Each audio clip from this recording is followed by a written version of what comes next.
우유곡절 끝에 성령의 인도를 받아 예루살렘에 올라간 전도자 바울에게 절체절명의 공경이 밀어닥칩니다. 이미 여러 제자들과 예언자들이 예고한 그대로였고 바울 자신도 예상한 일이었습니다. 그런데도 예루살렘에 모인 유대인들의 핍박은 예상을 뛰어넘는 심각한 것이었습니다. 유대인의 전통이나 율법을 적용하면 벗어날 수 있는 여지가 전혀 보이지 않았습니다. 유대인들은 스스로를 하나님의 택한 백성, 다른 민족과 구별되는 선민이라고 생각했습니다. 선민의식으로 유대인은 똘똘 뭉쳐 있었습니다. 이런 우리에게 하나님이 우리에게만 주신 것이 있다. 그게 율법과 성전입니다. 그래서 선민의식과 율법과 성전은 유대인의 자부심이었습니다. 누구라도 이걸 건드리면 살아남기 힘듭니다. 예루살렘의 유대인들은 바울을 잡아가지고 이 세 가지, 선민인 우리 백성을 비방하고 율법을 비방하고 성전을 더럽혔다고 거짓으로 선동해서 체포하고 죽이려고 매를 때리며 온 성을 소란하게 만들었습니다. 그게 사도행전 21장의 이야기입니다. 성 안에 일어난 소동으로 인해서 치안을 가하는 로마의 천부장이 군사를 이끌고 출동하지 않았더라면 악에 바친 유대인들에 의해서 바울은 죽임을 당했을 겁니다. 성난 무리에게 현장에서 죽임을 당할 위기를 면한 전도자 바울이 이 천부장의 허락을 얻어가지고 자기를 죽이려고 하는 예루살렘의 유대인들 앞에서 변정을 합니다. 성경에는 변명 그랬는데 누구든지 죽음 앞에 가면 한번 자기를 변호할 말 기회를 주잖아요. 그러니까 변정을 한 겁니다. 형식은 바울 자신의 변명이지만은 사실은 죽음 앞에서 자기 간증을 통해서 복음 메시지를 전가한 것입니다. 그 메시지가 오늘 말씀입니다. 바울이 전한 메시지를 통해서 오늘 우리 모두가 가지고 반드시 받아야 될 응답이 있습니다. 나는 꼭 남겨놓고 가야 될 생의 마지막 메시지가 준비되어 있는가? 나의 사랑하는 사람 가족에게, 나를 아껴주던 모든 사람들에게 남길 마지막 말은 무엇인가? 아니면 세상에 남기고 싶은 말은 가지고 있는가? 그 응답을 받아야 되겠습니다. 저는 어제 뉴스를 보면서 경남 쪽에, 울산에, 충청도에 이 폭우가 쏟아져서 휩쓸려 내려가는 자동차, 그것 때문에 죽은 사람들 이렇게 보면서 산사태가 나니까 집안에 있다가 그냥 썰려나 죽은 사람도 있더라고요. 아마 누구에게, 가족에게 말 한마디도 못하고 그냥 죽은 거예요. 만약에 우리가 하나님의 은혜로 편안하게 부르심을 받을 때 내 마지막을 위해서 찾아온 가족들이나 사람들에게 남길 말이 있는가? 아니면은 어떤 어려움을 당하고 어떤 좋은 일을 당했을 때 꼭 하고 싶은 말은 무엇인가? 오늘 저는 바울을 통해서 이걸 찾아야 된다고 생각합니다. 죽음의 위기 앞에서 자기를 죽이려고 했던 사람들에게 한 바울의 간증 메시지를 통해서 오늘 우리가 꼭 남겨야 될 나의 복음 메시지, 그걸 준비하는 응답을 받아야 합니다. 전도자 바울은 지금까지 자기 생을 세 가지로 구분해서 말했습니다. 여기에 바울 생애 전체를 가르는 기준점이 있습니다. 그 기준점이 예수 그리스도와의 만남입니다. 바울은 예수 그리스도를 만나기 이전과 예수 그리스도를 만날 때와 예수 그리스도를 만난 이후로 자기 생 전체를 정리했습니다. 바울 생의 가장 중심축이 뭐냐 하면 예수 그리스도입니다. 바울은 첫 번째로 예수 그리스도를 만나기 전에 삶을 증거했습니다. 그게 22장 1절부터 5절입니다. 바울이 그리스도를 만나기 전에 유대인으로 보면 버릴 것이 하나 없는 성공한 생을 살아왔습니다. 유대인이라면 누구도 부러워할 모든 조건과 특권을 다 가졌습니다. 유대인으로는 그 시대의 교육과 문화의 도시에서 태어났어요. 길리기아 다소가 3대 도시 중에 하나입니다. 가장 유명한 랍비 가말리엘의 집에서 사사받으면서 율법의 교육을 받았습니다. 그리고는 율법에는 흠이 없는 자였습니다. 어느 정도로 유대교에 열심히 했는지 지나칠 정도로 열심히 있어서 기독교를 박해하는 일에 앞장을 섰습니다. 심지어는 자기 입으로 고백합니다. 예수 믿는 사람들을 죽이기까지 했을 정도로 적극적인 학신범 핍박자였습니다.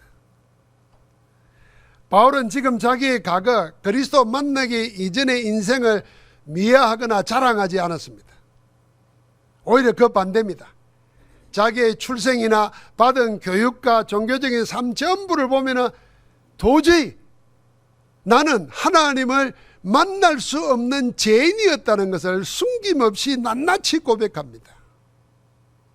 그런 자기에게 부활하신 그리스도께서 친히 나타나 자기를 불러 구원하셨다고 말하고 있는 겁니다.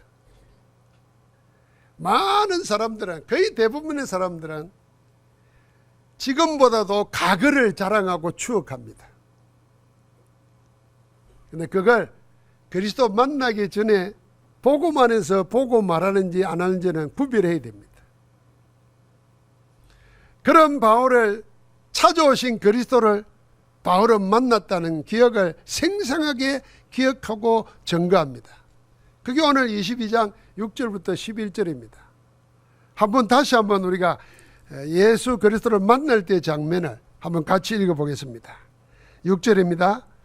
가는 중에 다메섹에 가까이 갔을 때에 오정쯤 되어 호련히 하늘로부터 큰 빛이 나를 둘러 비치매 내가 땅에 엎드려져 들으니 소리 있어 이르되 사울아 사울아 네가 왜 나를 박해하느냐 하시거늘 내가 대답하되 주님 누구시니까 하니 이르시되 나는 네가 박해하는 나사렛 예수라 하시더라.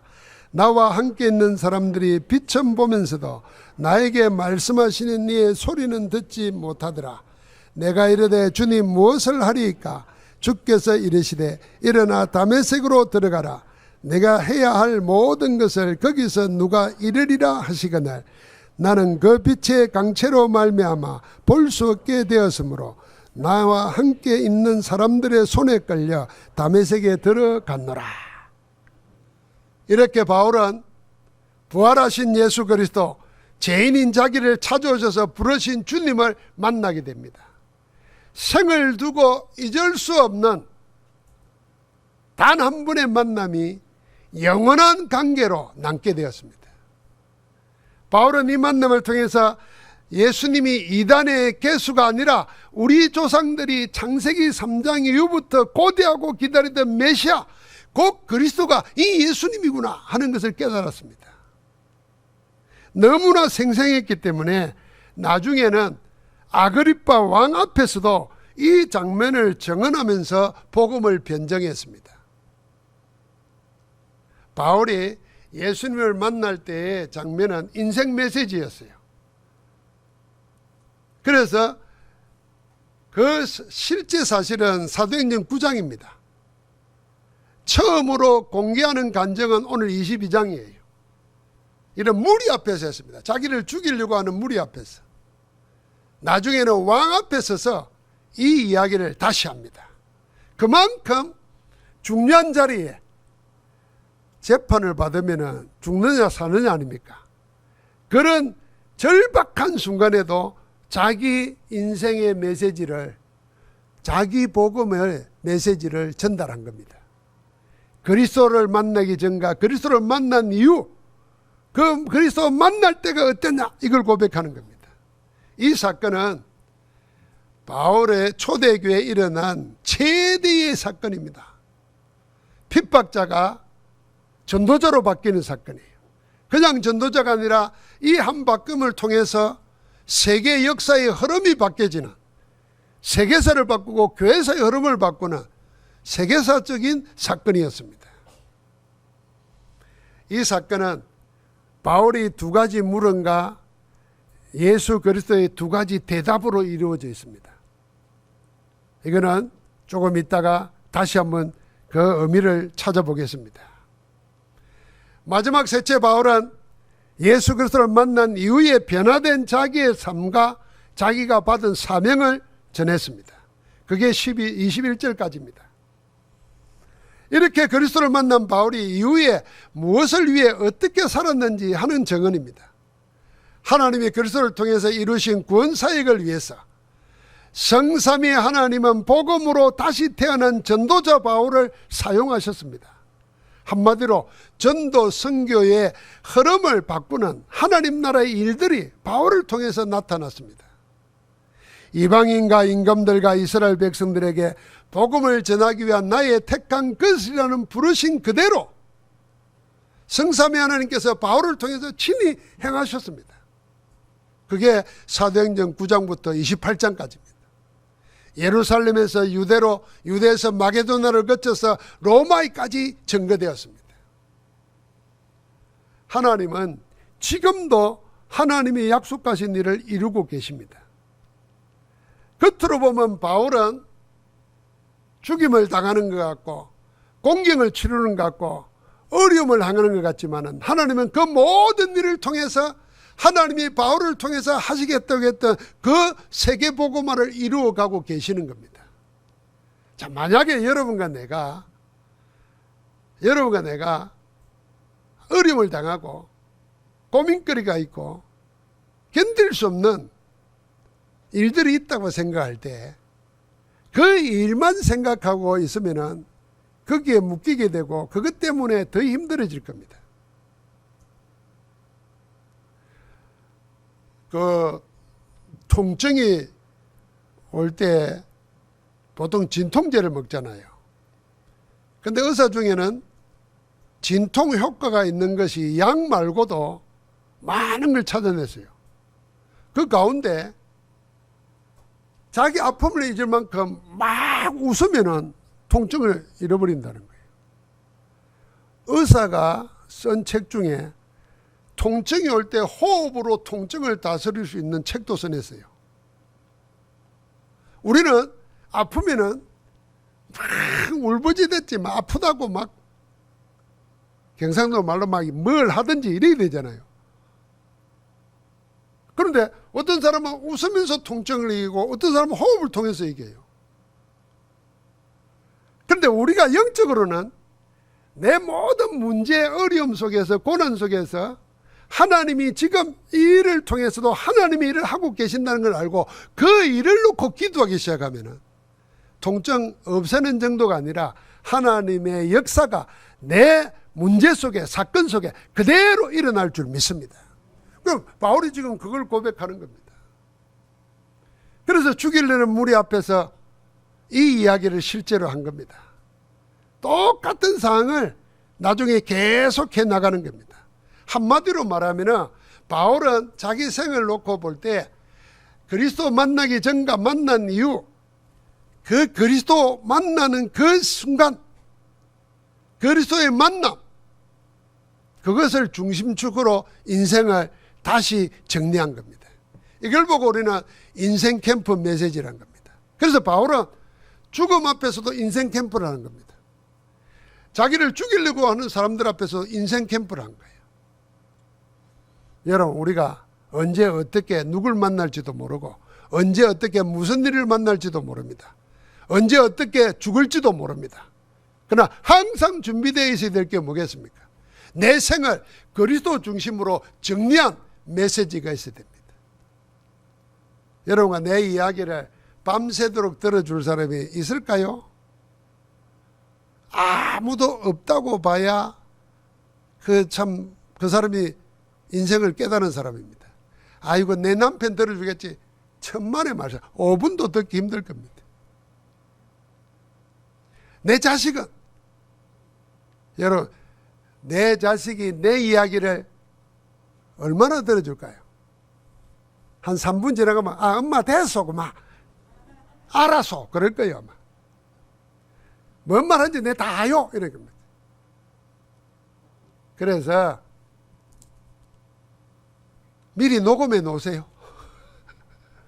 아니면은 그 3분 안에 내가 내 인생을 복음으로 정리해서 남기고 갈 거 딱 준비하세요.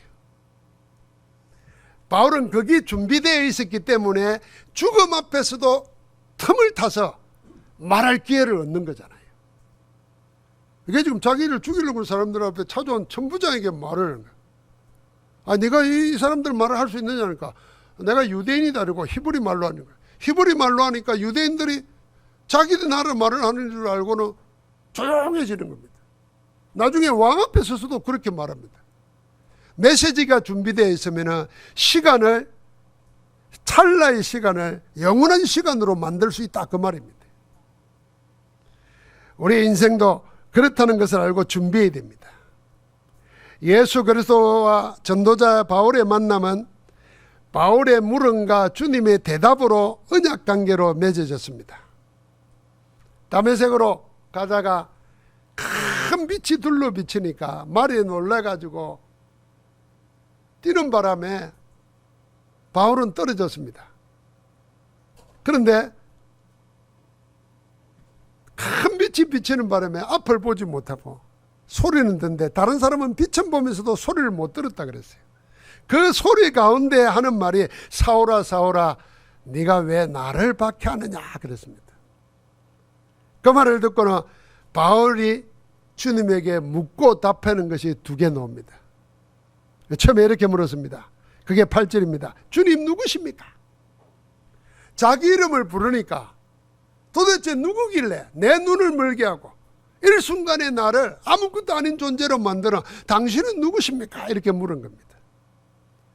그때 주님의 대답입니다. 나는 네가 박해하는 나사렛 예수라 그랬습니다. 그러고 난 다음에 바울이 두 번째로 물었습니다. 그게 10절입니다. 주님 무엇을 하리이까? 주께서 말했습니다. 일어나 다메섹으로 들어가라. 네가 뭘 해야 될지 네게 이를 사람이 있다. 그를 만나라. 그렇게 말했습니다. 여러분 이 두 가지 질문과 두 가지 대답, 누구에게나 가장 근본적인 물음과 얻어야 될 대답이 이겁니다. 도대체 예수님은 누구이십니까? 나는 예수 그리스도와 무슨 관계가 있느냐? 이 물음과 이 물음에 대한 답을 얻어야 됩니다. 하나님의 성령과 생명의 구원을 얻는 길이 어디에 있습니까? 주님이 누구시냐고 묻는 물음에서 시작되는 겁니다. 주님은 누구십니까? 예수님은 그리스도이십니다. 이 답이 하나님 떠나 죄와 사단과 사망의 법에 갇혀있는 우리를 해방시키고 구원 얻게 하는 하나님의 대답입니다. 부활하신 주님께서 주님과 주님의 교회를 잔멸하려고 박해하는 바울이 주님 누구십니까? 그 무릎에 나는 네가 박해하는 나사렛 예수라 그랬습니다. 이 말은 예수님이 나는 그리스도다 이렇게 말하지 않았습니다. 그런데도 유대인이고 율법에 정통한 바울은 그 말이 뭔 말인지를 아는 겁니다. 왜냐하면 유대인은 창세기 3장 이후로 계속 영원한 언약으로 받아왔습니다. 이게 조상들이 계속 유대인의 절기를 지키면서 전달했습니다. 우리를 구원할 그리스도가 온다. 메시아가 온다. 메시아는 이런 게 오신다. 이런 자격이 있어야 된다. 계속 들었습니다. 그런데 그 자격 중에 자격이 뭐냐면 우리의 죄 문제를 완전히 해결하고 죄의 싹신 사망을 이기는 자라야, 죽음에서 다시 살아나야 그가 그리스도다. 온 시대마다 거짓 그리스도를 막 일어났어요. 능력 행하고 신비 행하고 무슨 병 고치고 이러면 다 그리스도라고 그랬어요. 그래서 세례 요한이 왔을 때도 네가 그리스도냐고 물었잖아요. 그래 다 가짜 그리스도라. 진짜 그리스도는 우리의 죄를 대신해서 십자가에서 죽으시고 그 죄를 해결하고 이겼다는 증거로 부활하셔야만이 그가 우리를 구원할 구세주라는 거예요. 지금 바울은 주님 누구냐고 물었는데 나는 네가 박해하는 나사렛 예수라는 그 말에 이 예수님을 이단의 개수인 줄 알았는데 죄값으로 죽은 줄 알았는데 부활하여 내 앞에 나타났으니까 이분이 우리가 기다리고 있던 그리스도시구나. 즉각 깨달은 겁니다. 그래서 망설이지 않고 그리스도를 만난 그 즉시 나는 그럼 뭐하고 살아야 됩니까? 이렇게 물은 겁니다.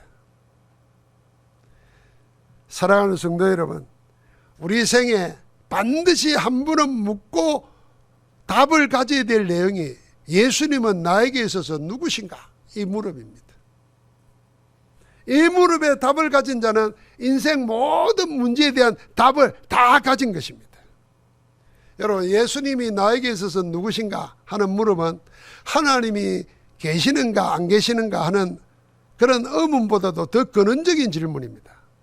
왜냐하면 하나님은 사람이 살아있다, 안 계신다, 죽었다 관계없이 스스로 계시는 분입니다. 영원부터 영원까지.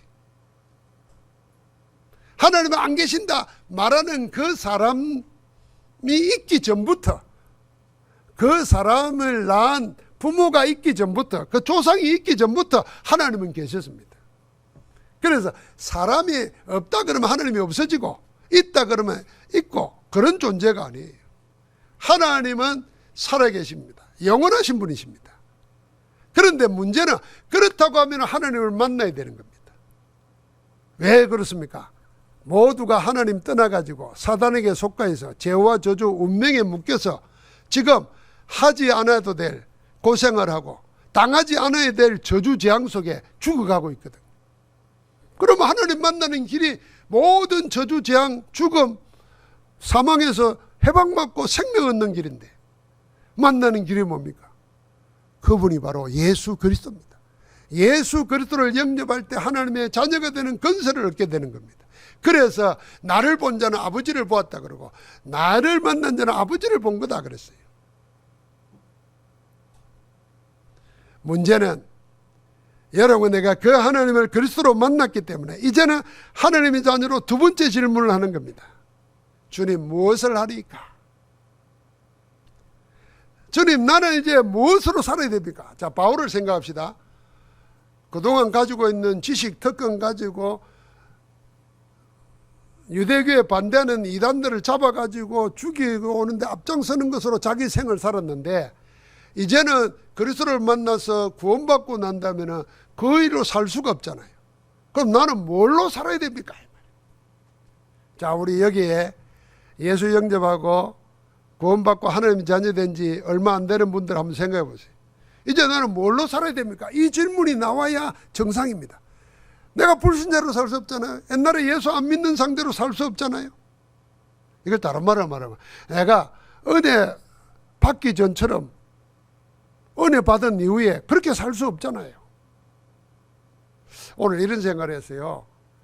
여러분, 제가 예배가 얼마나 중요한지를 알고 예배 때 하나님은 말씀을 통해서 모든 걸 회복시키고 준다는 사실을 알고 내가 예배 드리면서 이런 생각했어요. 아, 목사님이 설교하는데 내가 방해되면 안 되겠구나. 이 방해되는 게 뭐가 있을까 하는 생각을 내가 해봤어요. 젊을 때 내가 목회하기 전에. 그게 뭐냐면 내가 바른 자세를 하고 사모하는 마음으로 말씀 쳐다보는 게 목사님 도와주는 거구나, 예배하는 거구나 생각했어요. 그래서 예배 때 올 때도 나는 슬리퍼 안 신었어요. 왜요? 그 쩔쩔 끄고 되면 소리 나잖아요. 그 다음에 내가 이상한 옷을 입고 오면은 사람들이 이상한 그거 쳐다본다고 은혜 방해되잖아요. 옛날에 나는 장발하고 다녔거든요. 이 장발하면 또 멋이 뭡니까? 고개 한 번씩 제끼는 거잖아요, 이렇게. 내가 앞에 앉아가지고 그러면 그것도 방해되잖아요. 그래서 머리도 짧게 하고 옷도 단정해 있고 가만히 앉아서 집중하는 거예요. 그때는 쓸 줄을 몰랐으니까. 아멘하고. 이것도 은혜 받고 나니까 은혜 받기 전에는 나 그래 안 했거든요. 자, 이게 예수 그리스도 만나기 전과 만난 후가 딱 구별되는 거예요. 그럼 나 이제 뭘로 살아야 되냐 이 말이에요. 그걸 아나니아가 알려준 겁니다. 그게 사도행전 9장 15절이에요. 이방인과 임금들과 이스라엘 자손들에게 전하기 위하여 택한 나의 그릇이라. 복음 전하는 자로 너를 택했다는 겁니다. 이걸 아그리파 왕 앞에 섰을 때 이렇게 고백했어요. 사도행전 26장 17절 18절에 보니까 이스라엘과 이방인들에게서 내가 너를 구원하여 보내어 그 눈을 뜨게 하여 어둠에서 빛으로 사단의 근세에서 하나님께로 돌아오게 하고 재상과 나를 믿어 거룩하게 된 무리 가운데서 기업을 얻게 하리라. 이 일을 하고 살아라 그런 겁니다. 사명을 받은 겁니다. 여기서 핍박자 바울이 전도자로 바뀌어지는 겁니다. 여기서 교회를 박해하던 자가 교회를 위하여 생을 거는 복음의 증인으로 바뀌는 겁니다. 오직 그리스도만으로 구원 얻는 이 복음을 땅끝까지 전하는 증인으로 사는 것입니다. 바울 자신의 생 전부가 여기에 달려 있었습니다. 이렇게 그리스도와 바울의 만남은 두 가지 물음과 답을 통해서 영원한 언약 관계로 하나가 되었습니다. 자, 이제는 예수 그리스도와 바울의 관계처럼 우리가 그 안에서 나를 찾아야 할 때입니다. 그리스도와 바울과 전도자인 나를 찾아 누려야 됩니다. 여러분, 우리는 생을 살면서 한 분은 묻고 반드시 얻어야 될 물음과 답이 있습니다. 그게 뭡니까? 나는 누구인가입니다. 그게 주님이 누구인가를 통해서 찾게 됩니다. 사람들은요, 자기를 다 잃어버리고 살고 있습니다. 자기 아닌 다른 자기로 살아갑니다. 나는 다른 나로 산다니까요. 이렇게 살다가 정신이 펄떡 들 때가 옵니다. 여자분들은 아이 결혼하고 아이 놓고 3살 4살 키울 때까지는 몰라요. 정신이 없어가지고. 그래가 애들 학교 보내고 이제 혼자 있을 시간 되면은 내가 뭐지?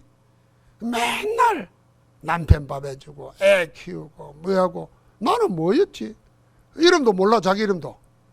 누가 부를 때마다 누가 엄마라 부르지. 남편도 이름 안 부르주고 여보라 남의 이름 부르지. 나중에 알다 보면 아니, 내 이름이 뭐지? 이럴 때도 있어요. 남자는요, 남자도 장난 아닙니다. 눈 뜨면은 처자식 먹이 살리라고 나가가지고 회사에서 받는 스트레스. 여러분 회사에서 제가 고등학교 졸업하고 병원에 들어갔잖아요. 직장생활을 했잖아요. 그때 받은 충격은 지금도 남아있지는 않지만 안 잊어버립니다. 예수 믿는 사람들의 병원인데 거기 있는 집사님 가장이 나보고 막 욕을 하는 거예요. 나는 욕하면 지옥 가는 줄 알았거든요. 아니, 예수 믿는 장로님이 원장님이고 교단에서 하는 병원이고 전부 다 신자들인데 이런 욕을 듣다니 난 천국인 줄 알고 갔거든. 지금도 잊을 수가 없어요. 그러니까요, 여러분 직장에서 받는 스트레스가 보통이 아닙니다. 그러면 자기 시간이 없어요. 자기 시간이. 그러다 보니까 나 아닌 나로 살아갑니다. 더 근원적인 건 뭐겠습니까? 하나님 안에서 하나님의 형상으로 만들어지고 하나님의 생기로 생명이 된 영적 존재인 내가 영을 잃어버리고 영의 현주소를 잃어버리고 육신으로 세상으로 막 살아간 겁니다. 그래서 물어야 됩니다. 나는 누굽니까? 어디 찾아야 됩니까? 주님은 누구십니까? 이 속에서 찾아야 됩니다. 그럼 두 번째 질문은 뭡니까? 그럼 내가 뭘 하고 살아야 됩니까? 순서가 중요합니다. 대부분의 사람들의 근심과 걱정거리는 뭡니까? 내가 뭐 해야 됩니까? 이겁니다. 가진 것이 있고 배운 것이 있으면 삶의 생의 의미를 찾기 위해서 내가 뭐 해야 될까? 이걸 찾지만은 배워진 것도 가진 것도 없고 없는 사람은 내가 뭐해 먹고 살아야 됩니까? 이건 묻습니다. 전부 다 이것 생각합니다. 그러나 나는 누구인가? 나는 무엇인가? 이걸 그리스도 안에서 찾아낸 사람은 뭐 해야 될지 답이 금방 나옵니다. 바울이 그렇게 인생 답을 얻은 겁니다. 여러분 생각해 봐요. 눈이 안 보여 앞으로 갑자기. 눈이 안 보인다 생각해 보세요. 귀는 들리는데 눈이 안 보여요. 여러분 뭐 하겠습니까? 할 수 있는 게 뭐 있겠습니까? 우리 전도하는 목사님 가운데 앞에 안 보이는 목사님이 있어요. 내가 작년까지만 해도 이 정도 거리에서 글을 이렇게 쓰고 이렇게 보더라고요. 내가 그분 노트를 보니까 이 노트에 한 10자섭이나 한 장이에요. 그렇게 해서 메시지를 쓰시더라고요. 근데 올해는 아예 쓰지도 못해요. 누가 꼭 데리고 와요. 맨 앞에 앉아요. 여러분 핵심할 때 맨 앞에 안경 끼고 앉아있는 보면 그분입니다. 근데 그분은 메시지를 이제 집중해서 들을 수밖에 없어요. 기억을 하더라고요. 그래서 어떤 신문사 편집국장하는 목사님이 그 메시지 듣고 확인하고 싶은 거 있으면 그분한테 먼저 묻는데요. 자, 눈이 안 보인다 생각. 할 수 있는 게 뭐 있겠습니까? 그런데 바울은 주님을 만나고 나서 자기를 찾고 나니까 내가 뭐 해야 될지를 물은 겁니다. 답을 얻은 겁니다. 그래서 일평생 그때 얻은 답을 가지고 세계를 변화시키는 전도자로 살았던 겁니다. 여러분과 나는 바울처럼 눈이 앞에 안 보이는 게 아닙니다. 가지고 있던 모든 것을 빼앗기고 잃어버린 것도 아닙니다. 그래서 지금 묻고 지금 찾으면 됩니다. 나는 그리스도 안에서 누구인가? 나는 뭘 해야 될 건가? 이 답을 찾으면 여러분과 내가 뭘로 연결되겠습니까?